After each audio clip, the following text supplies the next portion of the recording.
Hi guys, it's Anna, the Children's Director here at Branches Church. I'm sitting down in our homeschool classroom working on getting our video all edited and ready to post for you tomorrow.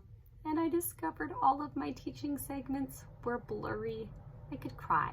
I'm really sad about that. So we're gonna do a short re-record and give you kind of a shorter version and then talk about it on our Zoom Sunday morning at 11 o'clock. All right, so we are in week 2 of our resurrection eggs.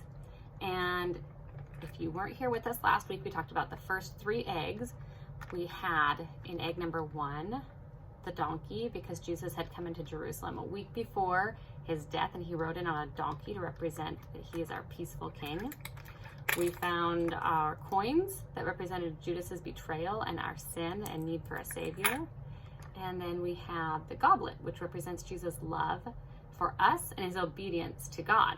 So the video is going to have Easter egg Pictionary for our next 3 eggs, and then some little Lego Bible story segments that Ellie helped me make.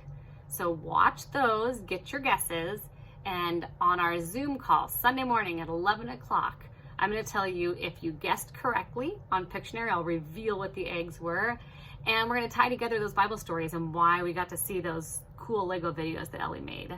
See you on Zoom. Lord, you calm the storm and still the sea.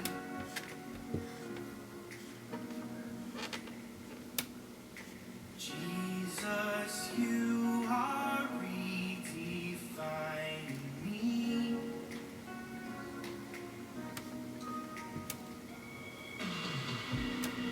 Light has blinded shame.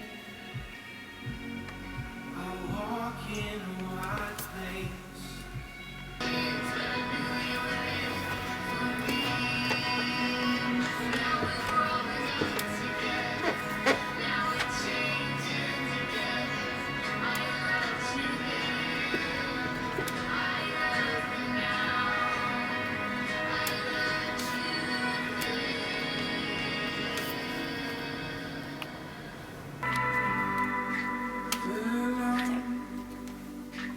Dark days, scared to lose. I cry for you. In your arms, Lord.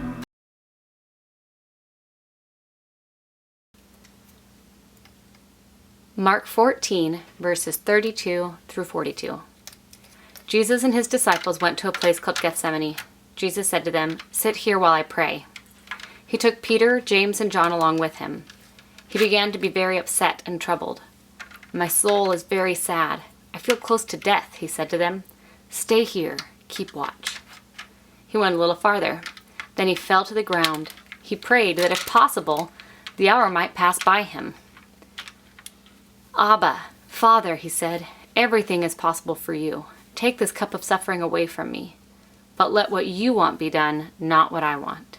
Then he returned to his disciples and found them sleeping. "Simon," he said to Peter, "are you asleep? Couldn't you keep watch for 1 hour? Watch and pray. Then you won't fall into sin when you are tempted. The spirit is willing, but the flesh is weak." Once more Jesus went away and prayed the same thing. Then he came back. Again he found them sleeping. They couldn't keep their eyes open. They did not know what to say to him. Jesus returned the 3rd time. He said to them, "Are you still sleeping and resting? Enough! The hour is come. Look, the Son of Man is about to be handed over to sinners. Get up, let us go. Here comes the one who is handing me over to them." Luke 22, verses 63 through 65. There were men guarding Jesus. They began laughing at him and beating him. They blindfolded him. They said, "Prophesy, who hit you?" They also said many other things to make fun of him. Matthew 26, verses 69 through 75. Peter was sitting out in the courtyard. A female servant came over to him. "You also were with Jesus of Galilee," she said. But in front of all of them, Peter said he was not. "I don't know what you're talking about," he said. Then he went out to the gate leading to the courtyard. There another servant saw him. She said to the people, "This fellow was with Jesus of Nazareth." Again he said he was not. With a curse, he said, "I don't know the man." After a little while, those standing there went up to Peter. "You must be one of them," they said. "The way you talk gives you away." Then Peter began to curse and said to them, "I don't know the man." Right away, a rooster crowed. Cock-a-doodle-doo. Then Peter remembered what Jesus had said. "The rooster will crow," Jesus had told him. "Before it does, you will say 3 times that you don't know me." Peter went outside. He broke down and cried.